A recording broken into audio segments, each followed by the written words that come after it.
Greetings from the indoor garden. My name is Ben, and welcome back to Let's Grow Stuff. Today, we're taking a break from the outdoors to spend a little time taking care of our indoor plants. So let's jump in and get started.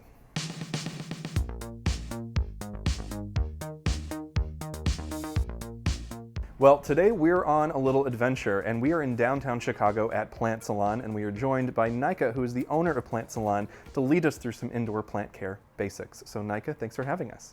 Thank you, and welcome to Plant Salon. We're in the Wicker Park neighborhood of Chicago, and we love tropical plants. Absolutely. So tell us what we're going to work through today.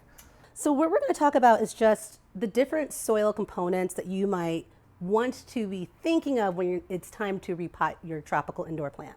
How do we know when it's time to repot something? A good indication. Oh, and this one's ready. I love it. If you can see roots starting to come through where they usually shouldn't be, like out of the drainage holes or the top of the soil, that's a good guide that it's time to repot. How big should that next size pot be? So how should we think about sort of that up potting? Up potting is a great term. We like to say up potting, and it is basically you're going to go big enough that one, she should easily fit in, not squeezed in, and 1 to 2 finger widths is a wonderful way, like when you're buying new pots in the shop and you're not sure, just to kind of as a guide, be like, okay, the smaller pot is at least 1 to 2 finger widths inside, this should work. Often when we repot, it's a great opportunity to also propagate our plants or just make more of these plants that we really love. We're not going to tackle that today, but Nika did an awesome tutorial at Garden Expo 2021, and you can watch that anytime at wigardenexpo.com. So tell us about the ingredients we're going to be using today. How are we going to make this soil mixture for this? Everything here is what you might use to pot up any indoor plant, but we're going to focus on a potting soil mix for a tropical plant. And we want to keep in mind, where is our plant from natively, and where does it, like, what does it grow in, and try to recreate that soil mix for our plant. So each of these do different things, essentially, as we make them into our recipe. So what function do they play in a soil mixture? So what's great about these is the different combination you use is going to help to keep your soil mix moist longer or shorter. So the key thing is a plant like an aroid, they like showers, not baths. So they do not want to be sitting in the same kind of damp, moist soil mix the way a calathea or a stromanthe plant might that grows on the forest floor. These are epiphytic. They grow up the sides of trees. So they like to kind of get a rinse and have the water keep moving. So on this side is our most absorbent. And so we have coco coir, we have peat moss, we have our sphagnum moss that has already been hydrated and soaking in water. The further off to the side you go, it's going to be things that are less absorbent and retain water less. Perfect. So we have sort of a basic soil mixture, something you would probably buy as any basic potting soil here. So we're going to start to add these special ingredients. But is there a precise recipe we should be following or thinking about in our mind as we do this?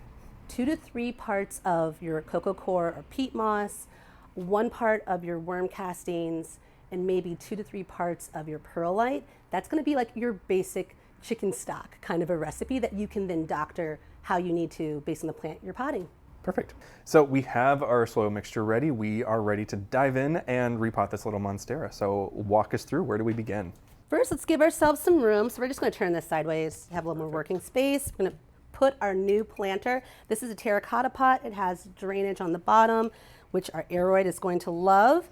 And then let's go ahead and just start. Do you squeeze? I do squeeze. Yeah. I'm a squeezer, yeah. So what I'm doing is I'm just squeezing the nursery pot just to kind of let the roots pull away from the sides. Sometimes they grow and they kind of cling to the sides. And then I'm going to ask, do you keep any of your old soil? Should I? I don't know. Okay, so it's divided. There's divided people on it that love the bacteria of the old soil as long as it's healthy. And then there are people that they want all brand new. I'm a fan of a little bit of both, right? A little bit of both, best of both worlds. So I'm going to make a mess on my tray over here. Aroids are a plant because they have thicker roots. Don't be afraid to kind of massage open that root ball. A plant that has very, very fine roots, yeah, you might want to be a little bit more protective of that root ball, but this one wants to spread out, and monsteras are very fast growers. it's going to want to dig through all of the great drainage we're going to make for it. So I'm just going to put this to the side for a second. And Ben, would you like to start? Scooping in the soil, absolutely.